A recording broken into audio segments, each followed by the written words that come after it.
Good afternoon, Rotarians, friends, and guests. I'm Hannibal B. Johnson. It's my privilege as president to welcome you to the Rotary Club of Tulsa. I want to share something from soon-to-be NFL star Josh Jacobs. Josh is a graduate of McLean High School who played collegiately for the University of Alabama and just signed with the Oakland Raiders. Josh said the following: "People say I run angry. I don't know, I guess I do, but I honestly don't think about how I run. It's about why I do it and who I do it for.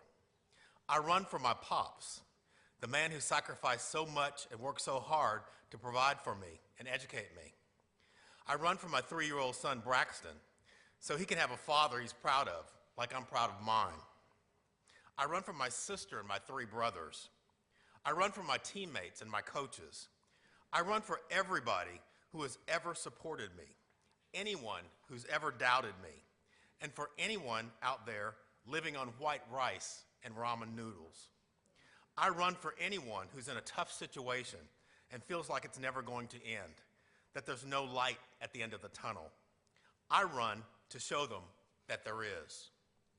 As Rotarians, it's all about showing our community the light at the end of the tunnel. It's all about service above self.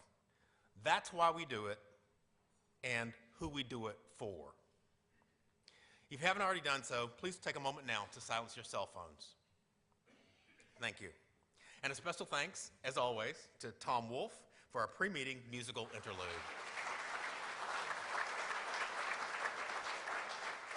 Let's begin our program with invocation from Kathy Gorell, followed by song and pledge from Vic Bailey, and visitor introductions from past President Ed Monette.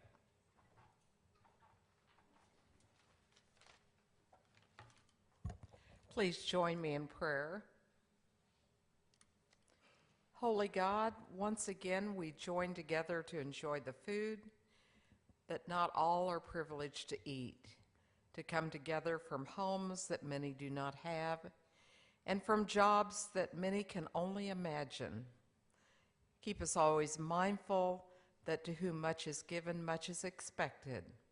It is with this attitude of servanthood that we lead the charge in Rotary.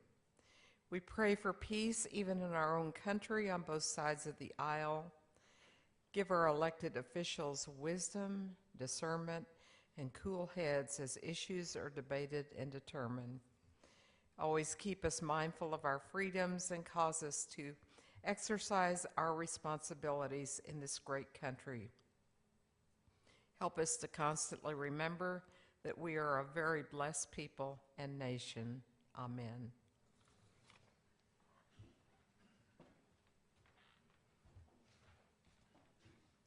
Please join me in singing God Bless America. God bless America, land that I love. Stand beside her and guide her through the night with the light from above. From the mountains, through the prairies, through the oceans, white with foam.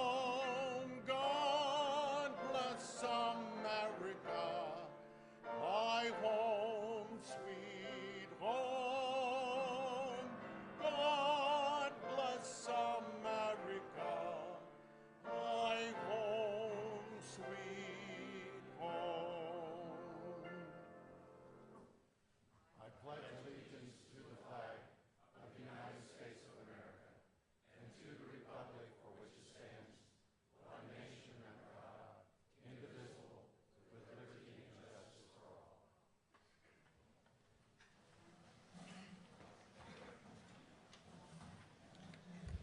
Welcome everyone to the Rotary Club of Tulsa.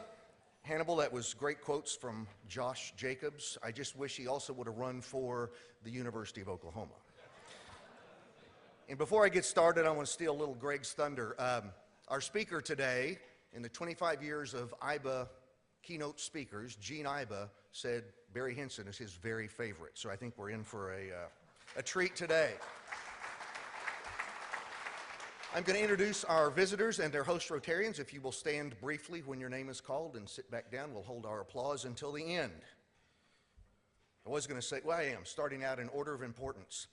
Rotarian Greg Keck has his wife Connie with him today. Peter Jansen brought Sarah Stokely.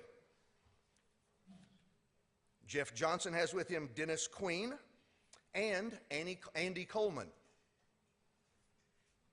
Jan Lobb has brought Marla Roberts. David Downing brought David Bavra. Philip Biles has Jane Wiseman. Barney James brought with him Conley Flips with the Booker T. Washington head basketball coach.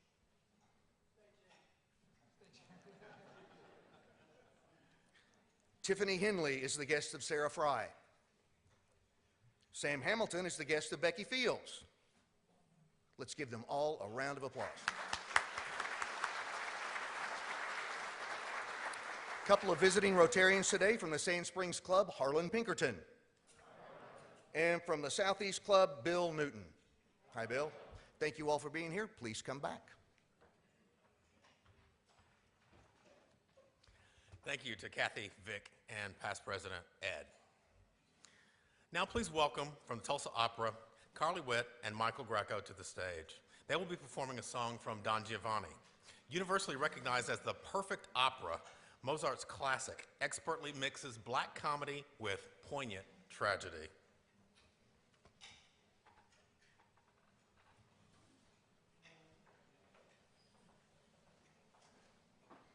We actually will not be doing something from Don Giovanni.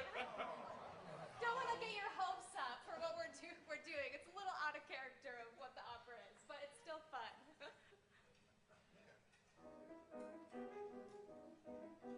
Listen to your lady who speaks. This affair has run its course. I'll resign in Athens 6 weeks while I get me a divorce. Listen to your lover who asks why this battle has begun. He has long neglected some tasks that a husband should have done.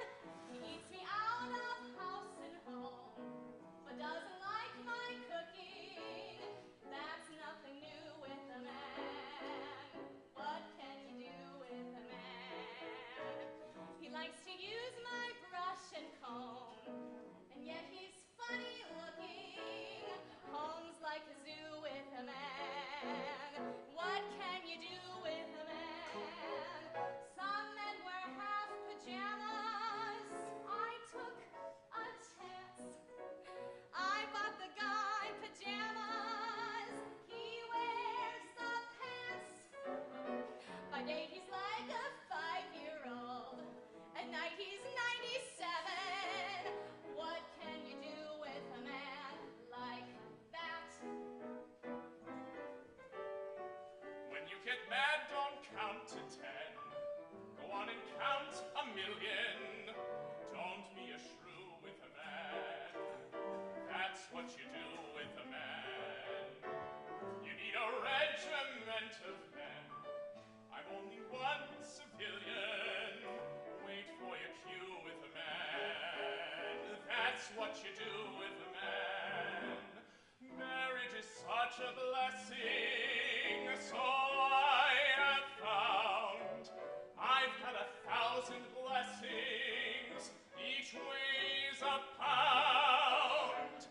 I'm only 4'10" right now. I once was 5'7". That's what you did with a man like that. I wear my nicest negligee and find him reading Plato. Nothing is new with a man. What can you do with a man? I shook the tree of life one day and got a cold potato. I'm in a stew with a man. What can you do with a man? Where is his sense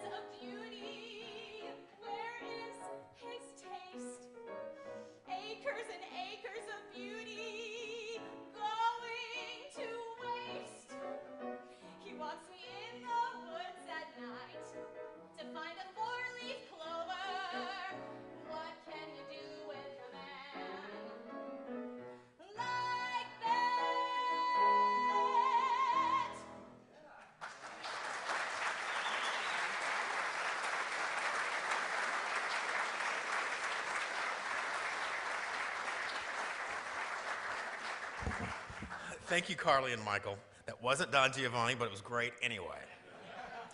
If you're interested in Don Giovanni, you can see it at the Tulsa PAC this Friday, May 3rd, 7:30 p.m., and Sunday, May 5th, 2:30 p.m.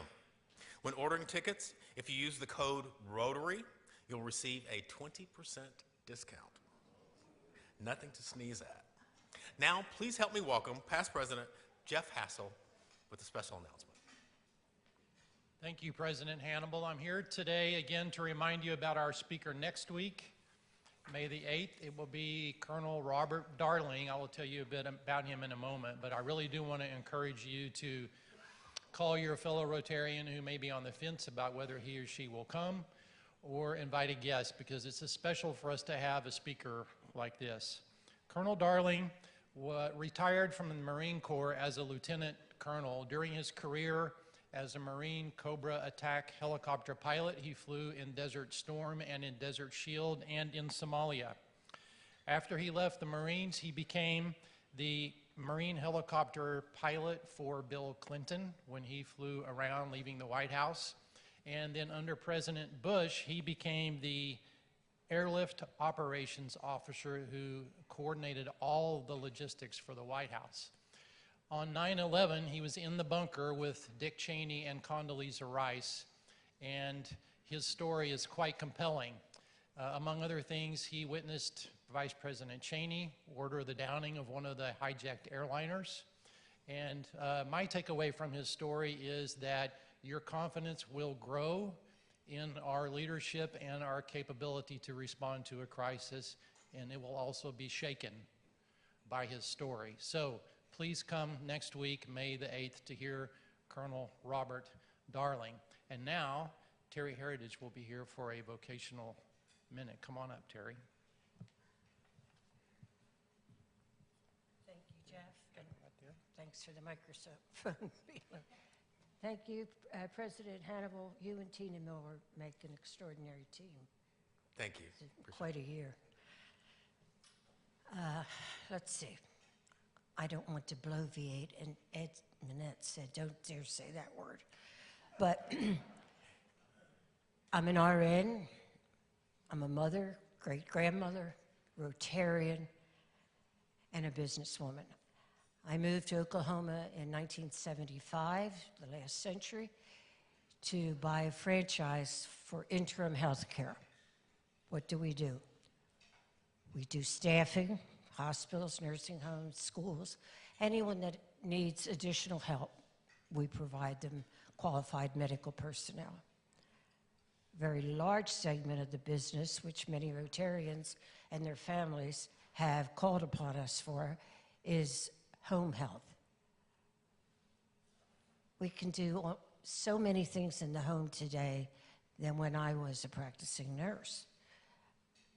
RNs go in under Medicare, and they can do IVs in the home. We have therapists that can go into the home, and certified home health aides. And they do the baths and the things that the nurse plans to care for them. Sometimes the Medicare visits aren't quite enough, because that's what Medicare allows, a visit. So we supplement it with another division, is our private pay division, where people can have up to 24 hours a day care, particularly when the primary caregiver gets exhausted. Our certified aides come in and take over for them. And finally,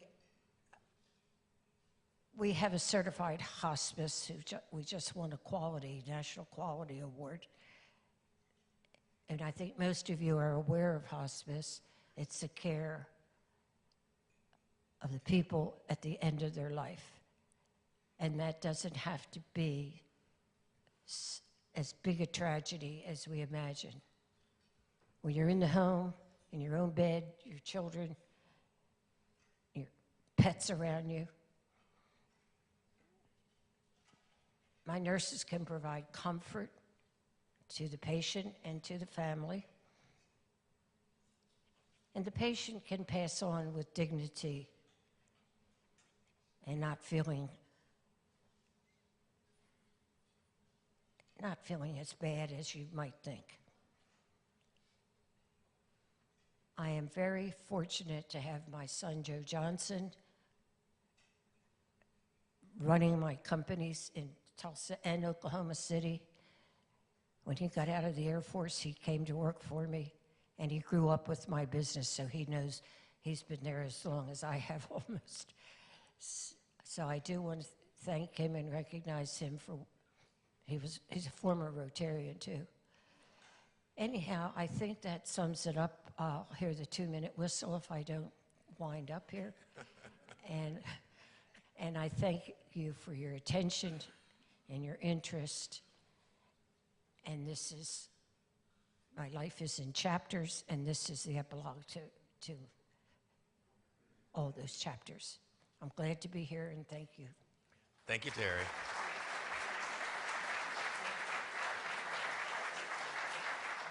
Now, please help me welcome our esteemed Sarge, Daniel Gomez. Daniel.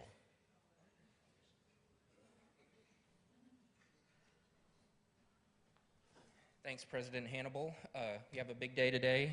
Let me get through a couple of finds here. First is from Michelle Place. She was in Sedona, Arizona, and spotted this Rotary statue. $25 is for the fact that it's a Rotary statue, and $25 it's because they're her beloved Razorback hogs. So, thanks, Michelle. Ooh, pig suey. John Cresson is making the media rounds again. He was on Channel 2. He represented Allstate at the Severe Weather Expo. $27.50 because it's Channel 2, and his company gave away 750 disaster preparedness kits. So thanks, John, for representing us out there, and I guess that was very relevant as of yesterday.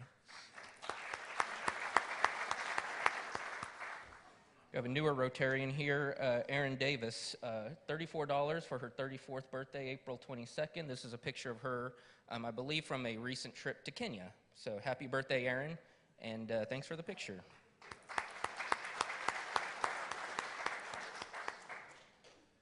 Bob Funk has given $150 for his birthday, which was on April 7th.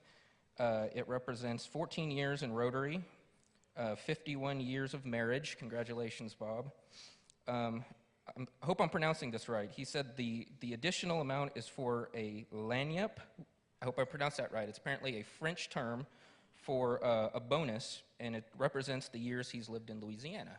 So thank you, Bob, and sorry if I messed that up, but happy birthday to you. Another one of our newer Rotarians, Reverend Sharon Cosby. She is the founder and senior pastor at In the Spirit Christian Church and celebrated her birthday on April 22nd. So happy birthday, Sharon, and thank you for the donation. So the dog party, we didn't get any pictures this week, but there are at least 3 coming next week, and it's getting pretty competitive. So send me some of your dog pictures. Everybody thinks theirs is the cutest, so send them to me, and we'll raise some money that way and have a little fun with it. Now we are going to have a pretty cool auction going on. Ed Monette's going to help me out of, I'm doing this out of bipartisanship, okay? So these are for Bedlam baseball tickets for Friday, May 10th at 7 o'clock. They're 4 box seats, and it comes with $100 in driller dollars. Phil Viles has donated the tickets, and Jason George has donated the driller dollars, and Phil also has with him, it's a baseball that's signed by OSU coach Josh Holliday, which will come with it if we get up to $500. Is that right, Phil? All right. So Ed, if you mind helping me out here? Okay, evidently it's in the Rotary Club bylaws that if your name is Ed, you're supposed to do auctions. I think it's, I thought Ed Vierheller wasn't going to be here, Mr. Ed of auction infamy, and in he walks. And I said, whoa, Ed, I thought you were gone. He said, no. So he's going to be auditing my auction debut here, so we'll see how that works. So just a reminder, it's Friday, May the 10th, 7 p.m. These are 4 box seats. Now this is the first of a 3-game Bedlam duel. First night's in Tulsa, Oklahoma City, and then Norman on Sunday. So it's a big deal. OSU is now tied for third in the Big 12. OU is just behind at fourth. And it's always a great, fun game. These are sweet seats. These aren't just regular box seats. These are Phil Viles seats. These are the kind of seats when you're sitting in them, people are going to whisper and say, ooh, I wonder how important those folks are, because that's Phil Viles' seats. So these are great seats. Jason George donated the Driller bucks, $100 worth of that. So obviously we're going to start the bidding at least $100. So I don't know what the exchange rate on Driller dollars are at Bank of Oklahoma, but you probably got to spend them there at the park. And then from Phil's personal collection, the autographed baseball, if we get up to at least $500, which I'm sure we will. So let's start the bidding. I'm not any good at this, so raise your hand or scream or whatever it is. Let's start at $100. Who's going to give me just equal value for the Driller bucks? Okay, we got it right back to the back. Brenda, okay, how about 150? Dale, you want 150? I have 150. You want 200? Who wants 200? Up, 200 right there. I got 200. Want 250? Who was 250? 250. Come on, $200. Nope, 250. Dell's 250. We got 300. 300 for Linda. 300. 350 for Daniel. 350. Who wants 400? 400. We're almost to a baseball. Linda, $400. Very good. 450. Who's got what? Linda's got 400. I need 450. 450. All right, wonderful. 450. Let's get here's baseball time. Who wants the $500 priceless baseball? Phil Viles' personal collection. Linda Bradshaw, $500. Excellent. Do I hear 550? 550. Up. Kathy, 550. Dell, Brenda, 500. Linda's at yours. Going once, twice. $500. Linda Bradshaw.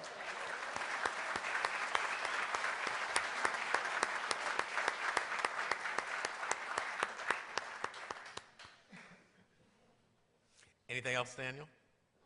Yep, that's it. Wow, it's quick. Great, thank you. Our Rotarian of the day is Greg Keck.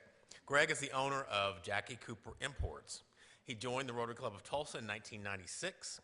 He is a Paul Harris Fellow, major donor, MSNI Ambassador, Club Foundation Fellow, and was the 2011 Rotarian of the Year. Please help me welcome Rotarian Greg Keck.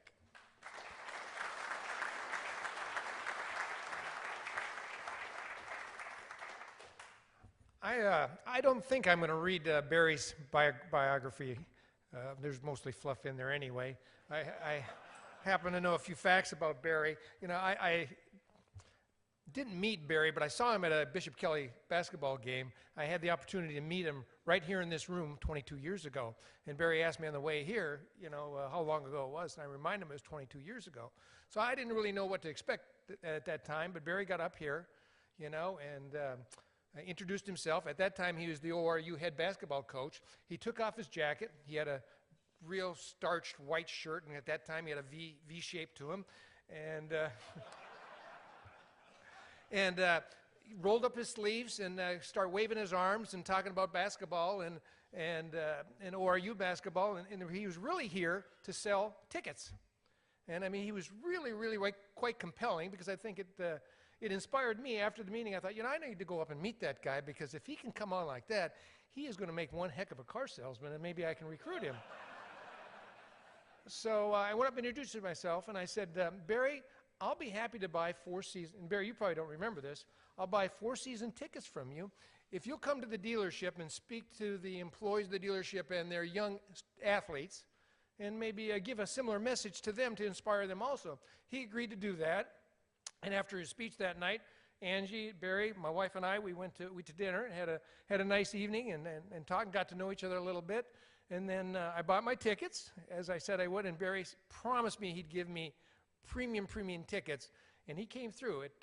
They were premium tickets.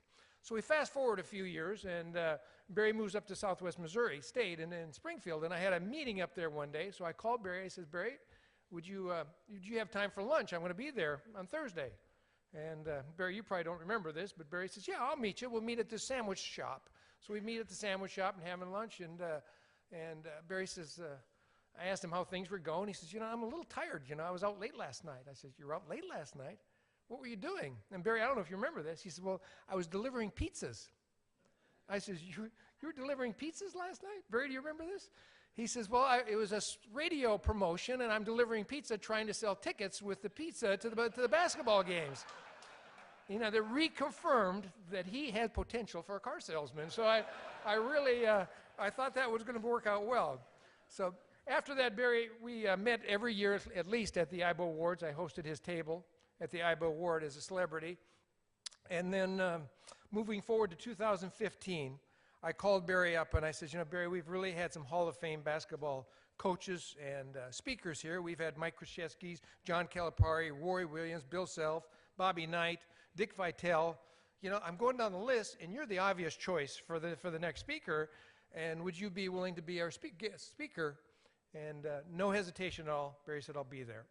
And he was, and if you were there, you remember his speech. He brought the house down. But my last, I asked Eddie Sutton if he'd come. He says he was going to come, but he thinks he's heard most of your jokes, so he wasn't going to make it. But one last thing I want to say about Barry, though, and I want to give him the ultimate compliment. If I had a son that played sports at the collegiate level, there is no coach or no man that I would rather have coach than a man like Barry Henson, because he is a man of integrity. And so it's my honor to introduce you to Barry Henson.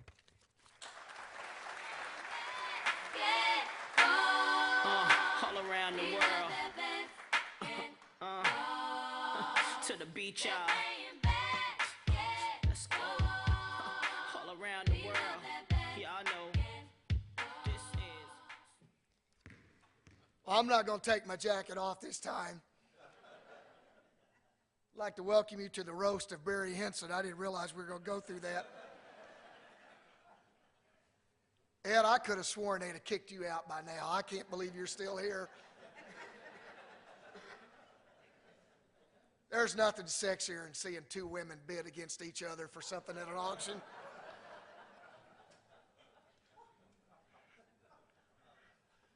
Kathy, I'm sorry, but I was pulling for Ms. B. Both my daughters went to her school, so she is a great, and a lifelong friend. And I can't tell you what an honor it is to be back here today. We kind of flew over the announcement of Conley back there, but they announced him as Conley Phipps. Well, he is a little flippant, but Conley Phipps was a great player at OU and an average player at Northeastern State. But Conley actually started the transfer. No one ever transferred until Conley played, and then he transferred but won a state championship last year at Booker T. Washington High School, my daughter's high school, and his son is also signed to play with the Golden Hurricane at the University of Tulsa, and it's good to see Conley here today. We spent 2 nights together in a cell right over here at Tulsa County Jail one night, and it was 2 nights in one night, but we really became really close friends after that night. Actually, I just stayed one. Conley's charges were a little higher. He had 2 nights, but it's good to be home, and I say that because as of May the 9th, and Linda, I'll be here. The girls and I will join you May the 10th for that game. I'm going to eat $100 worth of Driller Dogs. But anyway, we're going to be residents of Tulsa on May the 9th. We're leaving Carbondale, Illinois that morning, and we're going to drive in here. And I am doing like most parents do. I'm going to live with my daughter. And it's about time I get some free rent. And I've been hauling her ass out of trouble the whole while. It's about time for her to haul my ass out of trouble. But 15 months ago, I met with our chancellor at the university and gave him my word that if we did not go to the NIT or the NCAA tournament, that I would step down as the basketball coach of Southern Illinois University. I had a lot of confidence in our team. We had 6 seniors, and if you followed us any at all, and I know that only one person probably followed us here in the room, and I want to thank my mom for, no. But anyway, we started off, our first game was at Kentucky, and Calipari called a timeout with about 5 minutes to go. We're up 6 or 7, and from that point on, we weren't going to win the ball game. But 23,000 Kentucky fans came to their feet, and our players couldn't hear one thing that we were saying. But we had a really good team, and I was really confident, and ended up having a good year, but we had to suspend our leading scorer and leading rebounder for 9 games, and that pretty much put a halt to a lot of stuff. But after the season ended, and after telling the chancellor that I would give my word, I still had years on my contract, but I gave him my word that I would do it. And I can honestly tell you now, after 6 weeks being with my wife on a 24/7 basis every day, it's the most ignorant thing I've ever done in the history of my life. I'm really upset that those opera singers left, because that opera song was literally me and my wife for the last 6 weeks. I mean, I've got this scar on my forehead, and it's right here. I hope you can see it. But last week I was awarded the United States Basketball Writers Association awarded me the Good Guy Award. Last year's recipient was Coach Barnes, and the year before was Tom Izzo. And I must have sucked up to media for 38 years enough to get this award. But anyway, I think it was all John Klein and Bill Haston. But anyway, they presented me this award, a nice little acrylic award. I came back, and my wife and we got into it one day, and she stabbed me in the forehead with that acrylic trophy. And blood's just gashing everywhere. No, I'm just kidding. It was wood. But you're probably, in 2 years from now, there'll be a series on Dateline, Murder in Basketball in the Heartland. And they're going to interview somebody. It's probably going to be, Ed. Ed will probably be interviewed on Dateline. Say, yeah, I knew him. He spoke twice at the Rotary and spoke at the I knew he was a violent man when I heard him speak. I can just see that right now. But I've been blessed many years. I don't know what I'm going to do. Seriously, I don't have a job. I mean, I'm going to sell cars for Greg. He's right. And I do remember it vividly. I remember it because that's the only 4 season tickets we sold at that time at Oral Roberts. How could I forget? He's the only guy that ever bought season tickets. But I remember that because, is the Polo Club still here? They took us to the Polo Club. And my wife was so nervous because we had never been to a fancy restaurant like that. Hell, you couldn't see anything in there anyway. It's like reading the menu. Do you have a flashlight? It's like being at the old Jamil's, you know. You couldn't see anything. The food was always great at Jamil's. You didn't know what you were eating, but it was good because it was so damn dark. But we'll never forget that. And he's right. He came up, and I had done a season ticket deal that night. If you called into Domino's Pizza, and we brought you pizza, we gave you the pizza free, but you had to buy season tickets. And I delivered 1 pizza that night, but it was that's why I was worn out. But I really have. I've been blessed, but I'm really, really excited about coming back to Oklahoma and coming back home. I don't know what I'm going to do. It better hurry up and get here fast because, like I said, that Dateline deal will really come up. That's why I'm growing the beard and growing my hair out, that when I do kill my wife, that I'll go to a flat top and shave, and nobody will know that I really did it. The odds, though, in Vegas now are leaning towards her living and me dying, so we'll just kind of wait and see what happens there. But I have 2 grandsons. I'm going to tell you 2 stories about grandsons because being a grandparent is great. I mean, it's just awesome. And when you get tired of them, you just give them back, and you spoil them. You do whatever you want. And you know, I'm making loads back and forth to Carbondale. I'm bringing my trailer and bringing stuff back in, unloading it. So I get up, and both of them are staying at my house. And Ashley, which my daughter works for the Oklahoma Blood Institute, and see, that's what I'm talking about right there. If you do have an organization or a company, and you want to have a time where you take opportunity to save lives and donate blood, you find me through Facebook. I don't have Facebook. My wife's got Facebook. Anybody can find my ass, but you can find me through that or something. But we'll get you hooked up with the Oklahoma Blood Institute. She's me in a dress. I'm just telling you. She's a fired up ball of fire, but she'll do a great job, but would love for you. But Ashley, we're there at breakfast. And Madden is with Ashley, and Carter is with my daughter Tiffany. And they're in the room, and I can hear them. And Madden and Carter, they're saying, I tell you what, we're both 8 years old. How about we say our first cuss word today at breakfast? And Carter's going, which Carter does most of the time, yeah. And Carter's, you know, he goes, what are you going to say? And he said, I tell you what, I'm going to use the word hell in a sentence, and you use the word ass when we go to breakfast, okay? Okay, it's like they had a team up. Break out, go. It'll go to breakfast. So I'm just hanging out. I'm kind of enjoying this because this is a great father moment. And they go in there and they eat breakfast. And Ashley asked, man, what do you want for breakfast? He said, well, hell, Ashley, I think I'll have Fruit Loops. And it didn't take but about 3 seconds. My wife's got mad enough, my daughter, dragging him down the road, throws him in the room and says, get your butt in there. Just stay in there. You don't come out until I tell you to come out. Walks back into the kitchen, and there's Carter. He's so upset. What do you want? Well, you bet your ass I don't want Fruit Loops.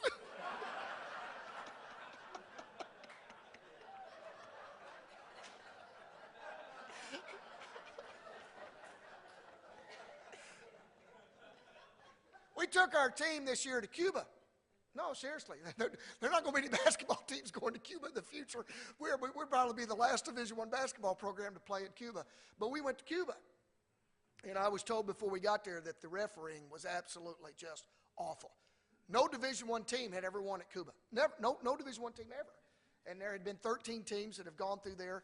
And we literally win our first game at a shot at the buzzer. We're going nuts. We're having a great time. And then you play 3 games.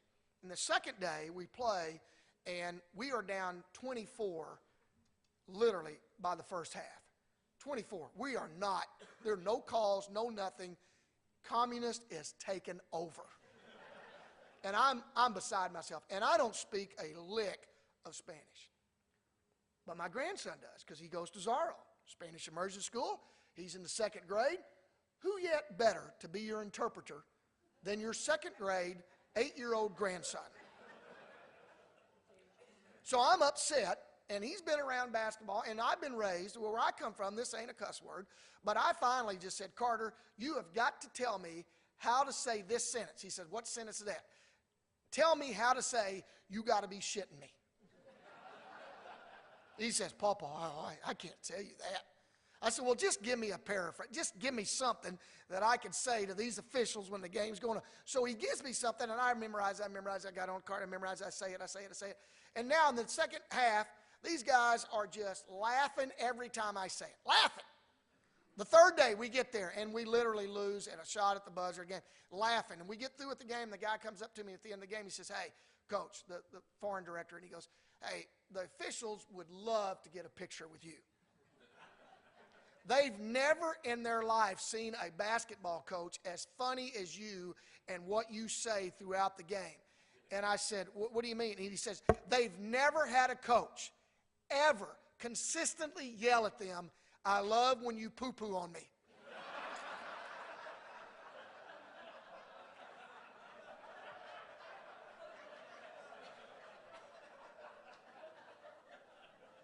Okay.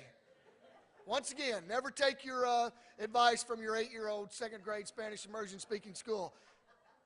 That was just unbelievable. I said, Carter, Papa, it's what we told you. As I said, I've been blessed. 38 years, get a chance to do this, get to be around, and to come back home to Oklahoma is a big deal to me. I'm excited to come back to Tulsa, see all my friends, Jamil, Elmer, Billy, and Saul, Claude's, Freddie's, Goldie's, all my good friends. I'll gain 100 pounds. You don't think I'll take off my coat now. You have me back next month, you're going to see a different guy. I'll be like the marshmallow guy. I'll be the Michelin marshmallow man coming around here. But it is, and I didn't realize Tulsa's now the tropical rainforest of Oklahoma. God, I thought we were going to have to build an ark last night. It's unbelievable. I thought Noah was right outside with gopher wood, just nailing away. But it is going to be a great time for me. And Ed, I'm glad that, are they still playing athletics at Oklahoma? Glad to get back for the OSU and being an Oklahoma State member at that time. And I know you went to Harvard. Before you went to Harvard, we used to call Oklahoma State the Harvard of the Midwest. And it's always been a great institution. And there is another university in Norman that we talk about every once in a while. But we know they play football there, right, Ed? But there's three things I want to tell you today, and this is some of the things that I talk to our players about, and everywhere I go out to speak. I've taken an approach that no matter where I go and speak anymore, that I always talk about things that I think are very dear in me and very dear in me what's going on with our public right now. There are three things that I think that are really important for all of us. And we got up and we talked about our vocation and what we do. And then you get your sergeant of arms up here, which I cannot figure out. A guy saved 750 lives and they fine him $37.50. It's just a tough crowd. Tough crowd. You got to go over 1,000 before you can't get fined? I mean, I'm going, what in the world? But anyway, I've got, I want to talk to our guys about this. The first thing I want to talk to you about is work your butt off. I've never seen any time, in anything that we do in our lives, that when you work your tail off, that something bad happens. There's just nothing bad comes from working hard. It never has, and it never will. And we are now in a society that I encourage you, as I look among the crowd here, a lot of your grandchildren, I should say, grandchildren, daughters, children, but we've got to teach these guys how to work harder because they don't understand it. They don't understand it. I talk to our players about it all the time, about work hard. We have got to create in our society that working hard is still okay. It is absolutely the pinnacle of success. Nobody gets there by not working hard. The next thing, pay attention. Pay attention. Pay attention to the surroundings. Pay attention to your environment. Pay attention to the people around you. We are slowly becoming a society where this is the fall of the Roman Empire. This is awful. We don't know how to communicate. We don't know how to talk. We don't know how to engage. I am begging you. Okay, Forrest, you want to get that picture? All right, you got it. Forrest has been taking my picture for 40 years. You'd think after a few cameras been breaking, the guy would stop. But I can't stand this thing. When you said turn it on silent, I'm thinking, thank you. You are a savior. I mean, this is teaching our children and our young people how not to communicate. We don't know how to engage people anymore. We don't pay attention to detail. We don't pay attention to people and individuals that are around us. And it just drives me nuts. I engage everywhere I go. You sit next to me on an airplane, there will be no ebook and there will be no earbuds. No. I am your worst nightmare. You and I are going to have a conversation. There is no doubt about it. I started doing this 28 years ago. When I get on a plane, my whole objective, and the last thing I'm going to ask you before that plane, and I always do it at the same time, the wheels are coming down and I just tell them the story. I've been doing this for 28 years. You and I have had a great conversation. I'm going to ask you a question, and I want you to think about it, and when the wheels touch, I want you to answer the question.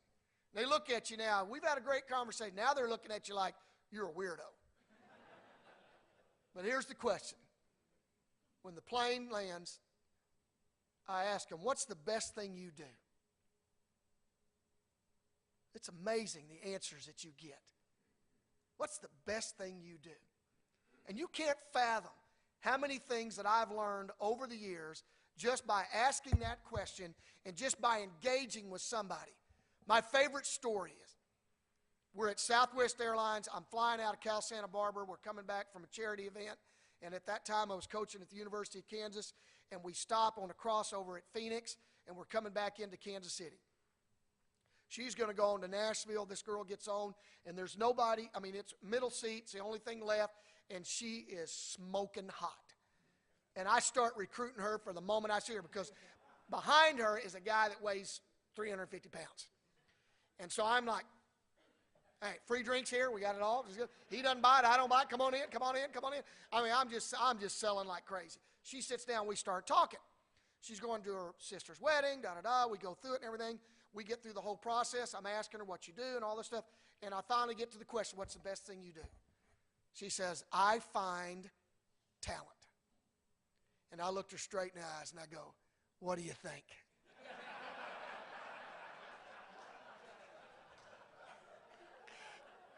She did the same thing you did. She just laughed. She said, let me tell you a great story. She said, I follow this group because I work in Nashville, and I try to spot talent. And I have followed this group of 3 for over a year and a half, and my boss would not go and see them because he said, there's no way in country music this will ever work. And I followed them for a year and a half, and last week he finally went to watch them, and he said, we're going to sign them, and they're going to be great. You will hear of this group. They call themselves Lady Annabella. Now, if I'd sit there and let her be on her ebook or whatever, I would have never found that out. Or I would have never found out how to cook the greatest steak ever from a chef from New York City. Or I'd never found out how to cook for 150 football players at a spring football from a little old lady in Indiana. I never learned those, never had those conversations, never done any of that. Because I want to engage. If I go through the drive-thru at the bank, matter of fact, I'm going to hurt anybody's feelings today, but I got a new checking account today at the Bank of Oklahoma. So I'm full-fledged in now. But when I go through the drive-thru, I'm going to engage with that person. When I go through the checkout line, I'm going to engage with that person. I'm that person. When we stand in line, you and I are going to engage because I am going to make people talk to me, and I'm going to find out, and it never fails. I always either coach their son, knew their son, coached their daughter, taught their daughter, did something, been here, been that, we ate at the same place, whatever. I'm going to find somehow a connection one way or another, and I'm going to engage. Third thing, fall in love. God, fall in love. And I'm not talking about the love that the opera singers were talking about. I'm talking about fall in love with something every single day you fall in love, whether it's a cup of coffee, whether it's going into Quick Trip and doing this or doing that. And I'm so happy to be in a state with Quick Trips. I'm so fired up. I miss Quick Trip. I went to Quick Trip as a coach at Oral Roberts. I went into Quick Trip every morning. I finally got to the point where I'd gone in there so much they treated me like the police officers, and I got a free drink, and then I'd go down to Panera Bread, and I'd get my bagel, head to ORU, and it just felt like home. So every time I come back here, I go to Quick Trip, and I order like 12 drinks. But fall in love, because life's too short. It's too short. I told Greg and Connie on the way over here, they asked me, I lost my son-in-law 5 years ago on Christmas morning, and I'm reminded every day how short this life is. And I'll tell you something that he taught me. And this is the last thing I want to tell you. We're getting to a point where we're not diverse in our society. I love the movie Rudy. I loved it. Loved it. My dad loves it. And there's a scene in Rudy where he's sitting there and he's praying, and the father comes through and he sees him out praying. He comes up to Rudy and he says, and what are you doing? He said, Father, I've done this, I've done that, I've done this, I've written this, I've done that, I've done. Do you think it's enough? Do you think God hears our prayers? And I'll never forget this. He said, son, in 25 years, or whatever it was, of religious study, I've come to the conclusion of 2 things. 1, there is a God, and 2, I'm not him. And I tell you that for this reason. We have come to a part in our country right now where we like to judge everyone and everything. And my father's a Southern Baptist minister. And we finally had that father-son moment where you just remember it for the rest of your life. About 15 years ago, and we're talking about this and all the things that are going on in our society. And I finally said, you know, Dad, I've just come to the conclusion that I'm going to do my best just to love everybody. And I told him the analogy of Rudy. And he looked at me and said, you know what? I think that's a pretty good philosophy. And I found out over the years that it is so much nicer and so much more fun to be nice. And the thing that really bothers me is that we want to divide ourselves because we're either a Republican or a Democrat, or we watch CNN or we watch MSNBC or we watch Fox, and we want to put people and put them in a corner or this or that. People ask me all the time my political affiliation. My dad taught me a lot of time ago, you don't talk politics and you don't talk religion. And now, you know what? It seems like that's all we talk about on national television. But I'm smart enough to realize that we just don't do that. I vote for the right person. I don't vote because of political party. I do this. My mother and father were Dixie Democrats, the most conservative people that you'd ever see on the face of the earth. I mean, that's what you were. When you were raised in the South, you were blue collar. The most my dad ever made, the highest salary my dad ever had was $34,000 a year. That's the highest. But you know what? He's one of the richest men I've ever known. But one of the things my son-in-law taught me was he said, in veterinary science, people don't understand that the purebreds are the ones that we have all the problems with. The mutts, those are the ones. The mutts make it because they're diverse. Maybe there's a life lesson to be there, that diversity is great for us. Because I say this, and I tell our players this all the time, I'm not white, I'm not black, I'm not brown. I am just a human being. And that's all that matters. So it's good to be back in Oklahoma. I'm fired up to be back here. I look forward to seeing you.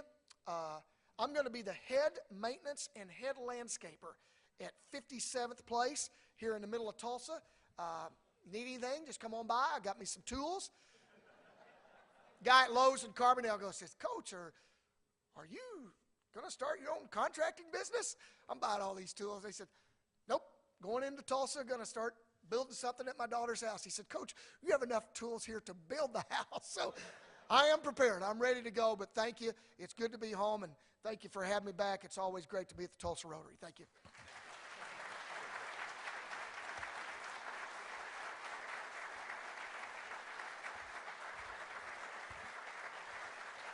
Thank you, Coach Hinton, for a great presentation. A book recognizing today's program will be presented to our partner in education school, which is Celia Clinton. It's already been signed by our distinguished speaker. The book is Dino Basketball, How Appropriate. Special thanks to this week's meeting sponsors, Gable Gottwals, past President Jeff Hassel, Greater Tulsa Reporter, Forrest Cameron, Small and Associates Financial, Chris McKeon, Commercial Bank, Darren Walkup. The Rotary Plaza Maintenance Committee is responsible for the ongoing upkeep of Rotary Plaza on the Williams Green. The $1 million gift of public art was presented to the citizens of Tulsa as the club's official centennial project. Volunteers are needed to clean the Rotary Plaza this Saturday, May 4th, beginning at 8 a.m. and concluding at about noon. If you'd like to volunteer, please contact Tim Knoll. May the 8th, as past President Jeff mentioned, Lieutenant Colonel Robert Darling will talk about his book, 24 Hours Inside the President's Bunker, 9/11/01, the White House. May 15th, you'll hear about our Rotary Youth programs, including Camp Enterprise and Rotary Youth Exchange. Let's not lose sight of that grand Rotary International vision. Together, we see a world where people unite and take action to create lasting change across the globe, in our communities, and in ourselves. And with that, we are adjourned.